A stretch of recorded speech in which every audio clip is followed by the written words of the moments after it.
संयुक्तं नित्यं ध्यायन्ति योगिनः कामदं मोक्षदं चैव ओंकाराय नमो नमः। मंगलम भगवान वीरो मंगलम गौतमो गणी मंगलम कुंद कुंदार्यो जैन धर्मोस्तु मंगलम। सर्वमंगल मांगल्यम सर्वकल्याणकारकम प्रधानां सर्वधर्माणां जैनं जयतु शासनम जैनं जयतु शासनम जैनं जयतु शासनम। नमः श्री समयसाराय स्वानुभूत्याश्चकाशते चित्स्वभावाय भावाय सर्वभावान्तरे चिदे वन्दितु सर्वसिद्धे ध्रुवमचलमनोवं गतिं पत्ये वोक्षामि समयपाहुर मीनमूषुत केवली भणिदम्। इस भव का मूल एक जानो मिथ्या ताको कर निर्मूल अब करिए मोक्ष करिए मोक्ष। जय बोलो देव शास्त्र गुरु की।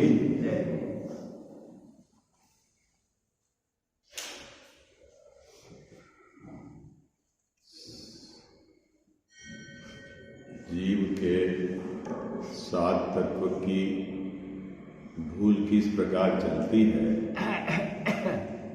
उन 7 तत्व के भूल उस संबंध में टोडरमल साहब ने 2 भिन्न भिन्न अधिकारों में इसकी चर्चा ली है।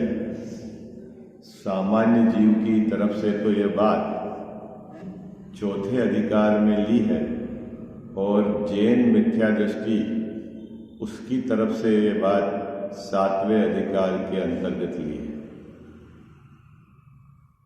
मिथ्या दर्शन क्या है, इस बात को टोडरमल साहब ने इस 4थे अधिकार के अंतर्गत एक पंक्ति में समझाया है कि यह जीव ज्ञान दर्शन इसका स्वभाव है, क्रोधाधिक यह विभाव है और शरीर का स्पर्श रस गंध वर्ण यह शरीर का धर्म है। इन तीनों को मिलाकर यह मैं हूं ऐसा मानता है, इसका नाम मिथ्या दर्शन है। क्या मिथ्या दर्शन क्या समझाया टोडरमल साहब ने? कितना सरल बात समझाई। जीव के स्वभाव, जीव के विकारी भाव और एक क्षेत्र अवगाह शरीर, इन तीनों को मिलाकर यह क्या मानता है? समुदाय रूप से यह मैं हूं, इसका नाम मिथ्या दर्शन है। ठीक है। और यह तो आपको विदित ही है, पता ही है कि मिथ्या दर्शन के मेटे बिना धर्म की शुरुआत नहीं है ना। सम्यक दर्शन को क्या कहा? धर्म का मूल कहा। दंसण मूलो धम्मो, है ना। सम्यक दर्शन धर्म का मूल है अने मोक्ष मार्ग का प्रारंभ सम्यक दर्शन से होता है। ठीक है, इतनी बात तो आपको समझ में आ गई। ठीक है। और मिथ्या दर्शन क्या है ये भी आपको समझ में आ गई कि ये समुदाय रूप जो असमान जाति व्यंजन पर्याय है, इसमें ये क्या करता है? अहम करता है। यह विकारी भाव में अहम करता है। अब उपाय क्या है इसका? उपाय क्या है? बोलो भाई, जल्दी बोलो। सम्यक दर्शन को प्राप्त करने का उपाय क्या है? तो टोडरमल साहब ने बताया था कि भिन्नता भाषित नहीं होती। किसमें भिन्नता भाषित नहीं होती? जीव में और अजीव में भिन्नता भाषित नहीं होती। इस कारण वह समुदाय रूप उसमें अहम स्थापित करता है। तो अब अपने को क्या करना है सम्यक दर्शन को प्राप्त करने के लिए कि भिन्नता का किस प्रकार हमारे को भाव भाषण हो। तो क्या करें, तो जहां आचार्य देव ने लक्षणों से शरीर को और जीव को भिन्न बताया है, अनेक युक्तियां लगाकर उन युक्तियों का अवलंबन लेना है, उनके आधार से विचार करना है। ठीक है, ओके। तो अब ये जीव क्या करता है कि हमें जो बोलते हैं ना देशना का निमित्त लेना है ना, देशना लब्धि है ना, आचार्य भगवंतों के वचन का हमको क्या करना है, अवलंबन लेना है। तो ये जो जैन मिथ्या दृष्टि क्या करता है कि वह आगम का अभ्यास करता है। क्या करता है, आगम का अभ्यास करता है ना, सट आवश्यक का पालन करता है, सच्चे देवशास्त्र गुरु को ही भजता है, मिथ्या देवशास्त्र गुरु को नहीं भजता। इतनी बात तो अपने 7वें अधिकार तक पहुंच गए। लेकिन अब मुद्दा क्या है कि अब मैं आपसे प्रश्न पूछता हूं कि स्वाध्याय का क्या प्रयोजन। अब देखो आपके पास ऑब्जेक्ट क्लियर है, ऑब्जेक्ट क्लियर है क्या, कि हमको सम्यक दर्शन को प्राप्त करना है। ओके, और सम्यक दर्शन कैसे प्राप्त होगा कि जब जीव और शरीर की भिन्नता का भाव भाषण होगा। ओके, अब स्वाध्याय का क्या प्रयोजन, स्वाध्याय का क्या प्रयोजन, अब बोलो भाई जल्दी बोलो। स्वाध्याय को क्यों परम तप कहा आचार्य महाराज ने, है? जब अगर बहिरंग तप की बात करें बाबूजी, तो न तो अनशन, न अवमोदर्य, न रस परित्याग, न व्रत परिसंख्यान, न काय क्लेश, कुछ तो है नहीं। और उसको कह दिया परम तप। क्यों परम तप कह दिया, क्यों परम तप कह दिया? कि स्वाध्याय के माध्यम से हमें जीव और शरीर की भिन्नता का भाव भाषण हो सकता है। अभी होता है ये नहीं कह रहा हूं, हो सकता है। आइए, लेकिन कब, कब बाबूजी, कब? जब यह आचार्य भगवंत की अपेक्षा को यथार्थ समझे तब। क्योंकि स्वाध्याय अने आगम में 4 अनुयोगों से, मतलब आचार्य देव ने बात कही है, नए की अपेक्षाओं से कथन है, अनेक नयों की अपेक्षा से कथन है। 4 अनुयोगों में जो आचार्य देव की बात जो है, केवली भगवान की बात गणधर महाराज ने गुथी सूत्र की रचना की, 4 अनुयोगों में कथन आए। अब क्या करता है जैन मिथ्या दृष्टि, आगम का अभ्यास तो करता है, ठीक है, और आगम के अभ्यास में जहां व्यवहार नय की मुख्यता से कथन है, वहां वह व्यवहार नय को नहीं समझता। यह है सबसे बड़ी स्वाध्याय करने के बाद भी जो असली काम है वहां तक नहीं पहुंचता। इस बात को टोटरमल्ली साहब ने यहां उठाया है। निकालो आप पेज नंबर 237, है ना, मिल गया। सब बराबर ग्रंथ हाथ में रखना, बहुत मार्मिक चर्चा है ना। सुबह का समय है, आप सब लोग फ्रेश हो ना, बिल्कुल, है ना।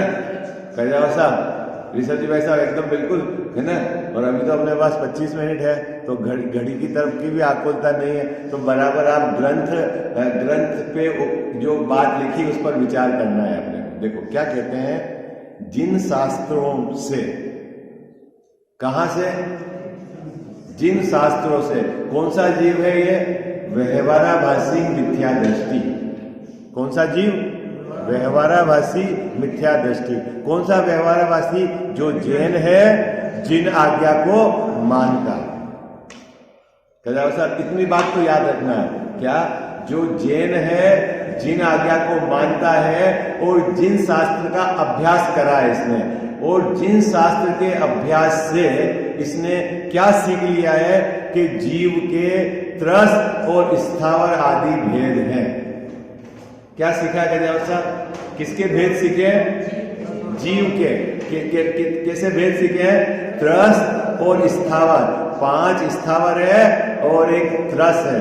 त्रस में 2 इंद्री, 3 इंद्री, 4 इंद्री, पंचेंद्री, संगी और असंगी 2 इंद्री, और उससे ऊपर के जितने भी जीव है वो सब किसमें आ गए? त्रस में आ गए। और 1 इंद्रिय जीव में 5 बंटवारा किया है स्थावर का। पृथ्वी का है, जल का है, अग्नि का है, वायु का है और वनस्पति का है ना? काय है ना, 1 इंद्रिय सिर्फ काय है उनकी। क्या कहा जाए सर? ये कहां से सीखा है इसने? कहां से सीखा है? शास्त्र में कहा है। किन शास्त्र में कहा है? सच्चे शास्त्र में। किन में कहा है?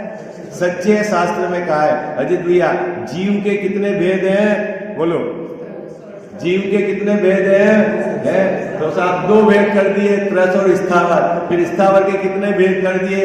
5 भेद कर दिए। और त्रस के भी फिर भेद कर दिए 2 इंद्रिय। ये सब किसके भेद किए हैं? किसके भेद किए हैं? जीव के भेद किए। आई बात? साहब किसके भेद किए हैं? जीव के भेद किए। ठीक है, ओके। पहला है, ये कलर आपको दिखेगा नहीं।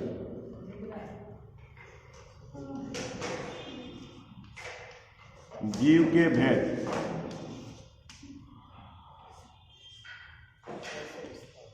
स्थावर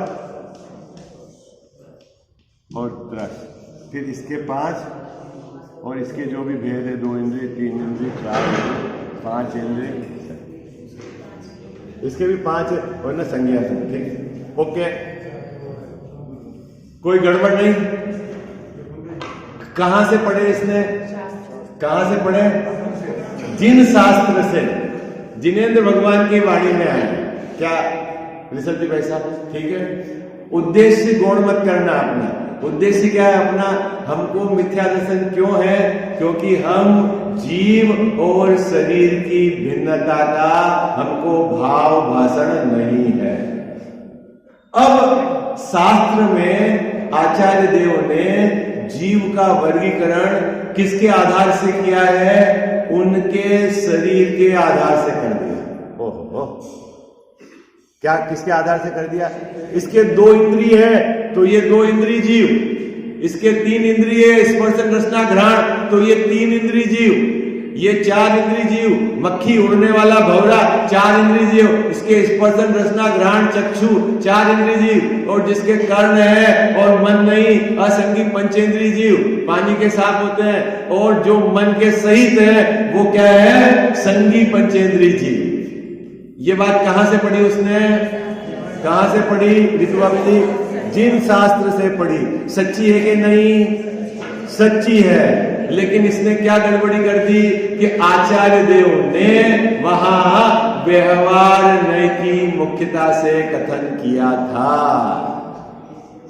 है? कौन सा कथन है? ये असद्भुत व्यवहार नय का कथन है। किसका कथन है? किसका कथन है अजीत भैया? असद्भुत, सद्भुत और असद्भुत तो समझते हो ना? नहीं तो आप ग्रंथ में पढ़ना, नहीं तो फिर 2 दिन और अपना विषय उधर चला जाए। सद्भुत मतलब जो आत्मा में हो सत, उसको बोलते हैं सद्भुत, और जो आत्मा में नहीं हो, आत्मा से दूर हो, वो कहलाता है असद्भुत। और आत्मा से दूर में भी जो प्रत्यक्ष दूर दिखता हो, जिसका एक क्षेत्र अवगाह संबंध नहीं है, वह उपचरित, और जो एक क्षेत्र अवगाह संबंध के साथ है वो अनुपचरित। बस इतना थोड़ा थोड़ा याद रखना। क्या कितने को याद होगी? है? ये घर, ये मंदिर किसका है? ये मंदिर मेरा है, हमारा है। तो ये कैसा है? उपचरित असद्भुत व्यवहार नय का कथन है। और ये शरीर मेरा है, ये कह रहे हैं, तो ये अनुपचरित व्यवहार असद्भुत व्यवहार नय। बात पकड़ में आई? ये तो व्यवहार नय का कथन। व्यवहार नय क्या कर रहा है? क्या कर रहा है? व्यवहार नय की कल अपन ने परिभाषा करी थी कि भिन्न भिन्न को अभिन्न करता है। और भेद में अभेद में भेद डालता है। सरल क्या कही, अभेद को भेद कर देता है और भिन्न भिन्न को अभिन्न कर देता है। अब भिन्न भिन्न क्या है कि शरीर भिन्न है और जीव भिन्न है। साहब, शरीर भिन्न है और जीव भिन्न है। और इस कथन में आचार्य देव ने क्या कहा व्यवहार में से कि ये 2 इंद्रिय जीव, ये 3 इंद्रिय जीव, ये 4 इंद्रिय जीव, ये 5 इंद्रिय जीव। तो क्या करा, जीव को और इंद्रिय ने शरीर को क्या कर दिया, अभिन्न कर दिया। ये तो भिन्न भिन्न और अभिन्न कर दिया। तो महाराज अभी देखना, वहां आचार्य देव का उद्देश्य कोई अलग था। यदि जीव की खोज करनी है तो इंद्रियों के माध्यम से हो सकती है, पकड़ सकते हो आप। उसका डेवलपमेंट, ज्ञान का विकास किस आधार से हुआ, वो इंद्रियों के आधार से पकड़ सकते हो। तीसरी बात, यदि जीव की रक्षा करनी है तो इसको जीव कहेंगे, आई बात समझ, रक्षा के एंगल से, लेकिन भेद विज्ञान का एंगल नहीं है। क्या हेतु भाभी जी, क्या यहां क्या दृष्टि है, यहां जीव का अन्वेषण हो सकता है, जीव की खोज करनी है आपको, तो ये जीव है। कैसे कहे, ये 2 इंद्रिय है। आपको यदि क्या बोलना है, आपने मांस भक्षण का त्याग कर रखा है ना, तो कहेंगे त्रस जीव के शरीर मांस भक्षण का दोष लगता है। आई बात समझ में आपको, क्या सा बात पकड़ना ही है आपको, क्योंकि त्रस जीव का शरीर कलेवर, वो मांस भक्षण का दोष लगता है आपको। 2 इंद्रिय और 2 इंद्रिय से ऊपर के जो जीव, लेकिन मुद्दा क्या है, वहां जीव के प्रति दया पालना है, जीव का अन्वेषण करना है, जीव की पहचान करनी है ना, जीव का डेवलपमेंट कितना हुआ, क्योंकि ये 5 इंद्रिय जीव है तो इसके ज्ञान का विकास इतना हुआ, ये 4 इंद्रिय जीव है इसके ज्ञान का विकास इतना हुआ, ये 3 इंद्रिय जीव है इसके ज्ञान का विकास इतना हुआ, ये 2 इंद्रिय जीव है इसके ज्ञान का विकास इतना हुआ। इसके आधार से ऐसा नहीं होगा कि ज्ञान का विकास तो 5 इंद्रिय जैसा हो और बाहर में इंद्रिय 1 या 2 हो, ऐसा नहीं होगा। आई बात, ये आचार्य देव ने समझाया है। लेकिन यहां आचार्य देव ने वो भेद विज्ञान की कला नहीं बताई है कि शरीर भिन्न है और जीव भिन्न है। क्या कहा साहब, कहां बोलो भाई, कहां, जिन शास्त्र में। यहां कोई दूसरा प्रयोजन है आचार्य देव का, ठीक है। वही टोडरमल साहब कह रहे हैं कि आप वो नहीं पढ़ते हो। इन 3 पंक्तियों में यही बात कही है। लोगों को यूं आता है, ये समय साल क्यों पढ़ते हैं? अरे भाई समझो तो सही, क्यों पढ़ते हैं? आपको महिमा आनी चाहिए। देखो, आपको अगर टोडरमल साहब का आप पढ़ रहे हो ग्रंथ और उन्होंने जो बात जितनी व्यवस्थित तरीके से यहाँ प्रस्तुत की, यदि उसके भाव भाषण आपको होंगे तो निश्चित तौर पर आपको टोडरमल साहब के प्रति बहुमान आए बिना नहीं है। क्या कब आएगा? जब आपको इनकी बात समझ में आएगी, आपको लगेगा कि इनने हम पे महा उपकार किया है, क्योंकि ये बात हम नहीं खोज सकते थे। ठीक उसी प्रकार गुरुदेव श्री के प्रति महिमा हमको क्यों आती है? जैसा क्यों आती है कि भले ही हमने इंजीनियरिंग करी हो, भले ही हमारे पास गोल्ड मेडल हो, हमने 100 बार पढ़ के भी जो अर्थ नहीं निकाल सके, उन्होंने अर्थ निकाल के समझाया है आचार्यों की अपेक्षा, इसलिए उनकी महिमा है। आई बात समझ? कोई पंथ बुद्धि नहीं है। हाँ, आई बात पकड़ रहे हैं आपको? क्या अभी समझना बहुत मार्मिक बात है। मिथ्या दर्शन क्यों है इस जीव को? क्योंकि यह जीव और शरीर दोनों को मिलाकर एक मानता है। मोटा मोटा याद रखना। क्या भाई साहब, मिथ्या दर्शन क्यों है इस जीव को? ये जीव को और शरीर को दोनों को मिलाकर एक मानता है। और टोडरमल साहब की भाषा में कहें तो ज्ञान स्वभाव है, क्रोधाधिक विभाव है, और रूप रस गंध वर्ण शरीर के क्या है? अंग या शरीर का परिणमन, पुद्गल का धर्म कहो, पुद्गल के गुण कहो, इन सबको मिलाकर क्या मानता है? यह मैं हूं। यह मिथ्या दर्शन है और यही दुख का मूल कारण है। इतनी बात तो आपको समझ में आ गई, ठीक है। अब ये मिथ्या दर्शन मिटे कैसे? तो उसका टोडरमल साहब ने तरीका बताया है। क्या तरीका बताया है? कि यह जीव के और शरीर की भिन्नता का विचार करे। किसका विचार करे ऋषभ भाई साहब? जीव का और शरीर की भिन्नता का विचार करे। मैं जीव हूं और शरीर मुझसे भिन्न है। अभी विचार कहां होगा, किसके आधार से होगा? तो कहा है कि आचार्य भगवंतों के कथनों के आधार से, उनके ग्रंथों के आधार। इसीलिए उनको सम्यक दर्शन के निमित्तों में लिया है देशना को। आई बात समझ? देशना को सम्यक दर्शन के निमित्तों में क्यों लिया है? क्यों लिया है? कि ये जीव को अनादि से संसार परिभ्रमण कर रहा है। जैसा जब भी ये मोक्ष मार्ग में लगेगा तो बाहर में इसको देशना मिलेगी मिलेगी मिलेगी, ठीक है। और वह देशना क्या होगी? तो यहां टोडरमल साहब ने स्पष्ट किया कि जीव की और शरीर की भिन्नता की बात वही असली देशना है। देशना किसको कहना? देशना किसको कहना? बोलो भाई, देशना किसको कहना? अजीत भैया लोगे जी भाई साहब, देशना किसको कहना है? सही उपदेश। कौन सा सही उपदेश? जो सम्यक दर्शन में निमित्त हो। देखो आप घबराना नहीं, पसीना नहीं छूट जाए। मैं यहां आचार्य देव ने कहा है कि एक इंद्रिय जीव, दो इंद्रिय जीव, तीन इंद्रिय जीव, चार इंद्रिय जीव। असल में देखा जाए तो यह देशना नहीं है। क्यों? क्यों देशना नहीं है? क्योंकि सम्यक दर्शन के लिए तो हमको क्या करना है? जीव और शरीर की भिन्नता, उसका विचार करना है। जहां आचार्य देव ने जीव और शरीर की भिन्नता उसकी मुख्यता से कथन किया है, वह असली देशना है। तो फिर ये भी आचार्य देव की वाणी में आया है। इसीलिए इसकी अपेक्षा को आपको समझना ये इसलिए महत्वपूर्ण है। जैसा बात पकड़ में आई आपको, व्यवहार में को क्यों अब उतार के दिया? कोई व्यवहार होता ही नहीं है ऐसा नहीं, गोड़ करके आई बात समझ, है ना। अभी अब उसकी उधर की चर्चा नहीं करें, अभी तो अपन इतनी बात करें। क्या बात होगी? एंगल क्या है? आचार्य देव ने कहा आगम में आया क्या स्थावर और त्रस्त जीव के भेद होते हैं, ठीक है। ऋषभ भाई साहब सही है कि नहीं है? सही है, ठीक है। अब हमको सम्यक दर्शन प्राप्त करना है तो क्या करना है? जीव की और शरीर की भिन्नता का विचार करना है। यदि आप पांच इंद्रिय जीव कहोगे, चार इंद्रिय जीव कहोगे, तो आप भिन्नता कर पा रहे हो कि चार इंद्रिय अलग है और जीव अलग है? बोलो, पढ़ता तो है ये आगम, लेकिन उसको आगम पढ़ने की ट्रिक नहीं पता। एक एंगल हो गया। दूसरा एंगल आचार्य देव ने कहा है, एक एंगल तो मैं अब इसको लंबाऊंगा नहीं, दूसरा एंगल 8 कर्मों से बंधा है जीव, 8 कर्मों से बंधा है। बोलो, है कि नहीं बंधा हुआ? है? अरे बोलो भाई। हाँ, अरे हाजी अन्ना जी है?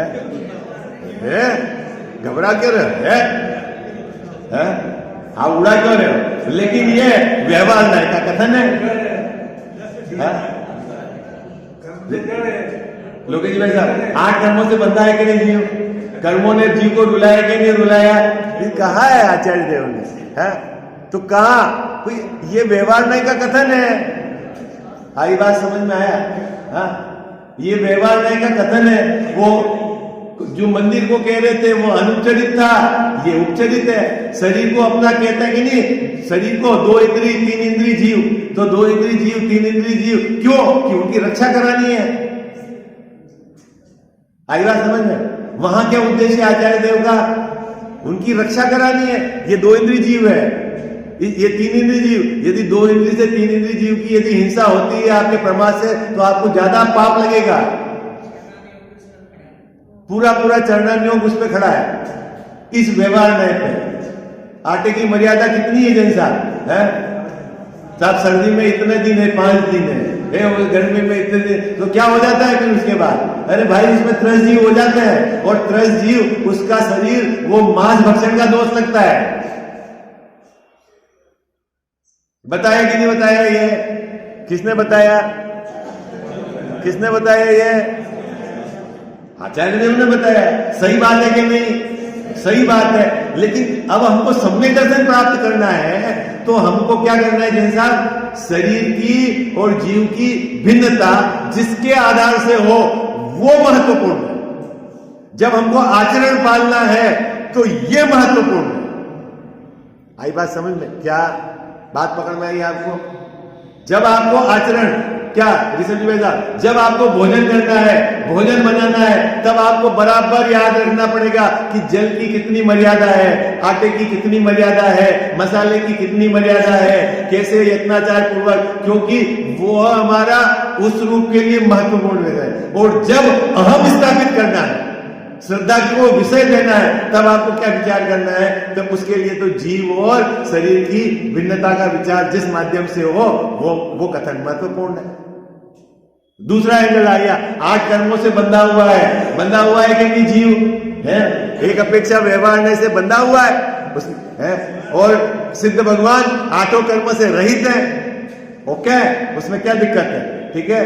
तीसरा, कर्म के उदय में जीव के ये भाव होते हैं। बोलो बताए कि नहीं बताए?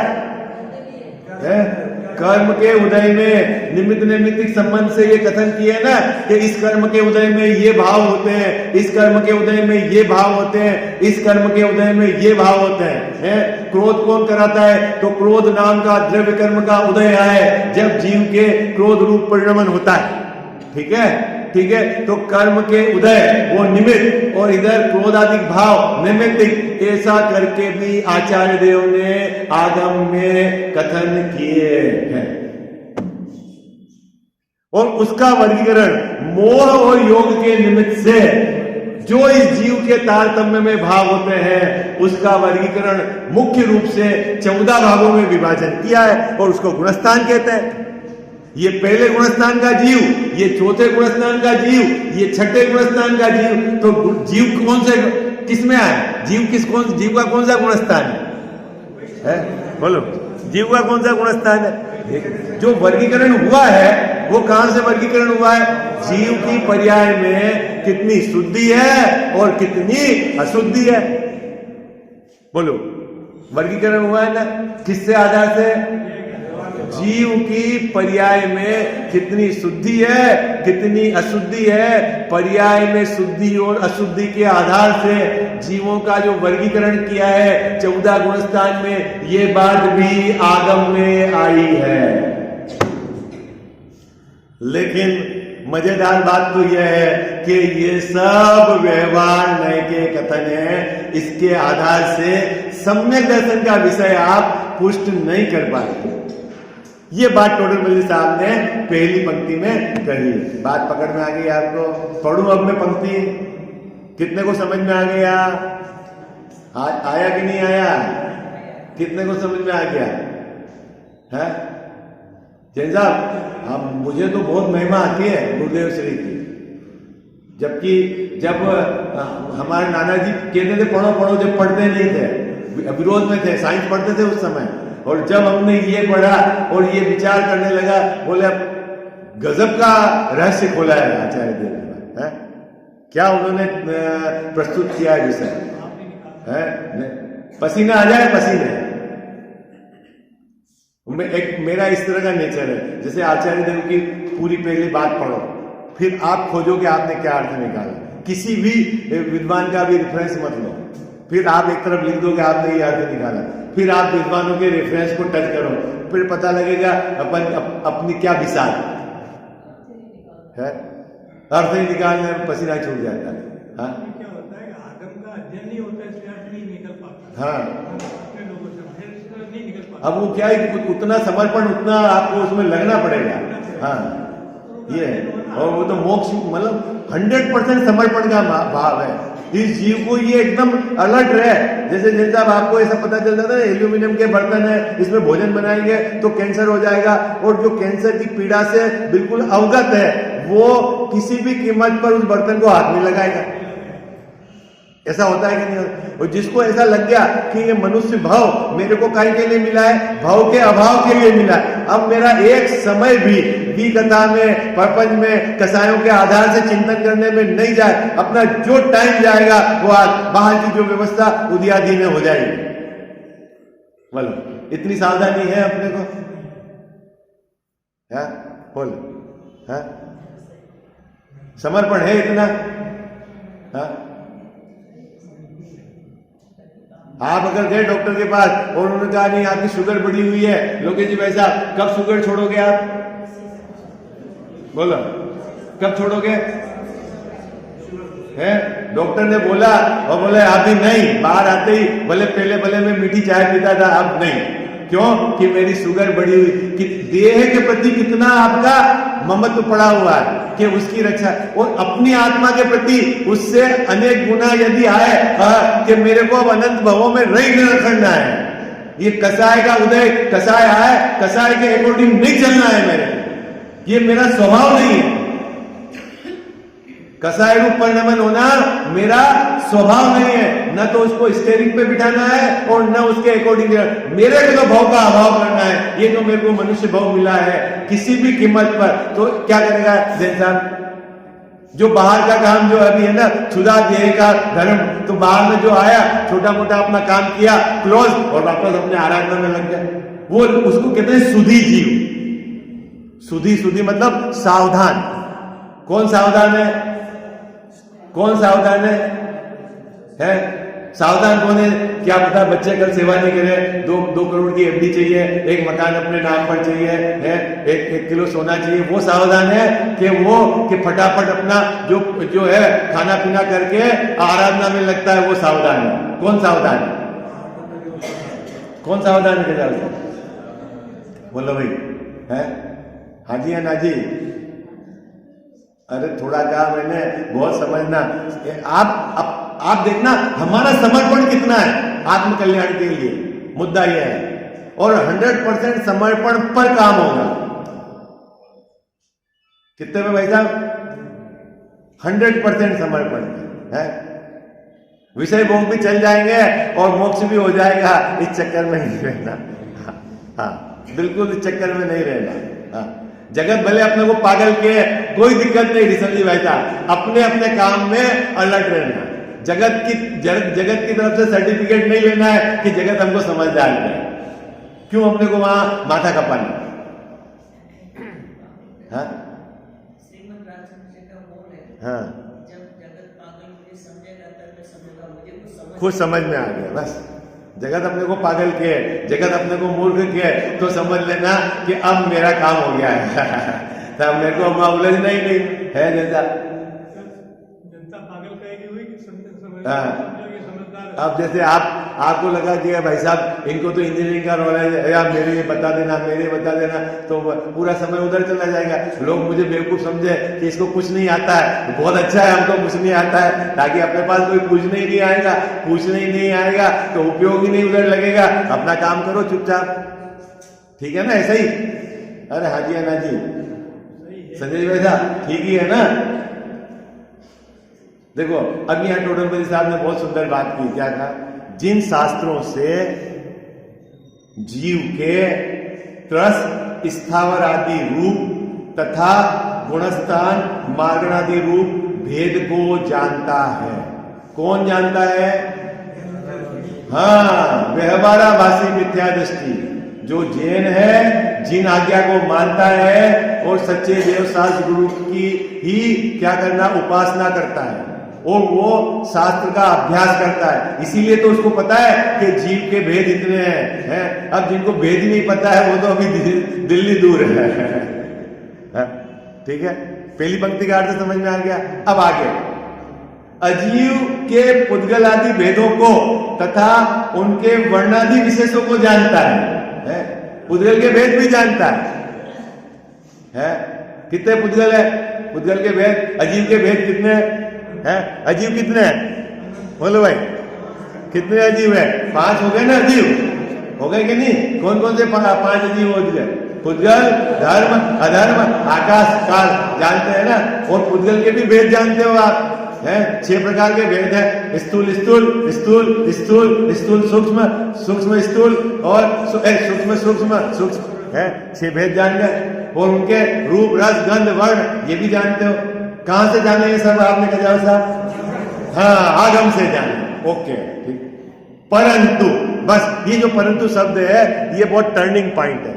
लेकिन वह जीव कौन? व्यवहाराभासी मिथ्या दृष्टि इतना सब तो आगम से जानता है, परंतु अध्यात्म शास्त्रों में भेद विज्ञान को कारणभूत। अध्यात्म शास्त्र में क्या बात है भाई साहब? जो अपने को करना है भेद विज्ञान करना है। किस किस में भेद विज्ञान करना है? जीव में और शरीर में भेद विज्ञान करना है। यह बात अध्यात्म शास्त्र में कही जाएगी। आगम में ये कहा गया है, यद्यपि आगम में ही अध्यात्म आता है, लेकिन अभी जहां व्यवहार नहीं की मुख्यता से क्या कहा गया है कि 1 इंद्री, 2 इंद्री, 3 इंद्री, 4 इंद्री जीव, ठीक है। अध्यात्म में कहेगा कि जीव अतीन्द्रिय है। अध्यात्म शास्त्र क्या कहेगा? अध्यात्म शास्त्र क्या कहेगा? जैन साहब क्या कहेगा? जीव अतीन्द्रिय है, इंद्रिय वाला नहीं है। और अन्य जहां व्यवहार नहीं की मुख्यता से कथन है, वहां आचार्य देव ने कहा है कि ये 2 इंद्री, 3 इंद्री, 4 इंद्री जीव है, ठीक है। तो अध्यात्म शास्त्र से भेद विज्ञान करना। जब जीव की रक्षा की बात आए तो 2 इंद्री, 3 इंद्री जीव, वहां उसको पकड़ना चढ़ना योग से। और जब भेद विज्ञान की बात आए तो जीव इंद्री बिना होता है, ठीक है। व्यवहार में कहा जाएगा, व्यवहार नहीं के कथनों में, कि जीव 8 कर्मों से बंधा हुआ है। और अध्यात्म में कहा जाएगा कर्म कर्म में है, जीव जीव में है, कर्म जड़ है, जीव चेतन है। किसमें कहा जाएगा? किसमें कहा जाएगा गजानन साहब? अध्यात्म शास्त्र में कहा जाएगा। और अपने को भेद विज्ञान कहां से करना है? अध्यात्म शास्त्र से भेद विज्ञान करना है। आगम में कहा जाएगा ये पहले गुणस्थान का जीव, ये चौथे गुणस्थान का जीव, ये छठे गुणस्थान का जीव। और अध्यात्म में कहा जाएगा कि जीव गुणस्थानातीत है, जीव में गुणस्थान नहीं है। अब ये भी गजब की बात हो गई है। ये क्या चक्कर है? और समय ज्यादा हो गया, हमें धुंध चढ़ती है तो मुझे घड़ी देख नहीं पाए, तो फिर है नहीं। संडे मंडे तो ठीक है, 9:30 बजे, नहीं तो किसी को क्या होगा, इतनी सुंदर बात होगी और बार बार कब बंद हो, तो वो बेचारे का पुण्य बंद भी हो रहा होगा तो पाप में चला जाएगा, है ना। तो चक्कर में नहीं रहना। कल अपन बात देखो, मैंने आपको थोड़ा सा एंगल दिया है, आप विचार करना, फिर अपन कल इसके आगे की चर्चा करें।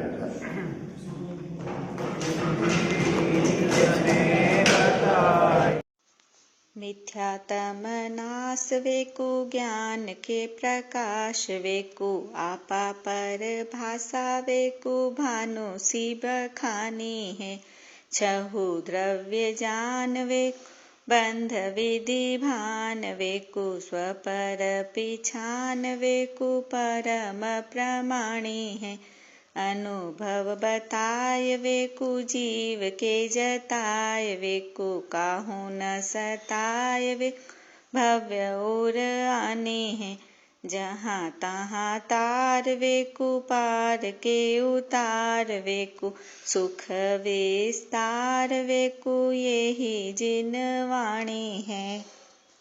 जा वाणी के ज्ञान ते सूझे लोकालोक, सो वाणी मस्तक चढ़ो सदा देत हूँ धोख।